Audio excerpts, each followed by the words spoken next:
సరే కానీ ఒక 2000 అయితే ఇయ్యాలి మరి. 2000 నా దగ్గర లేవు. లేవంటే ఎట్లా? పండుగ పూట బోడకాలతో అట్టిగానే ఉందన్నా. నేనేం చేయన్నే, ఇంట్లో ₹1 లేదు. తెలిసి కూడా మళ్ళీ అడుగుతాను. ఉన్నాయి పెట్టుకోపో. ఉన్నాయి పెట్టుకో, లేకపోతే సప్పుడు అంటుండు. ఎట్లా తీస్తారు? నేనేమన్నా తులాల బంగారం అడుగుతానా? అట్టెందుకే గింత కోపానికి వస్తాను? నువ్వు ఎవ్వాలని అడగరా, నేనైతే వేయించుకుంటా. ఓ సప్న, నీకు ఎట్లా చెప్తే అర్థమవుతుంది? పండుగ పూట ఎవరు అడిగిన ఎవరిస్తారు చెప్పు. ఒక 2-3 వేలకే గింత కోపానికి వస్తాను. ఇయ్యకుంటావా? ఇయ్యకు.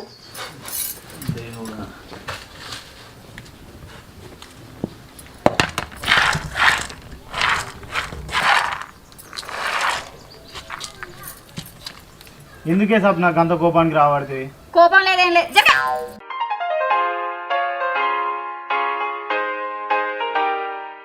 నేను చెప్పేది ఈయనే.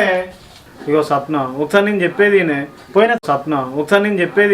పోయిన సంవత్సరం బోరెత్తే రాజనాగర్ ₹1,00,000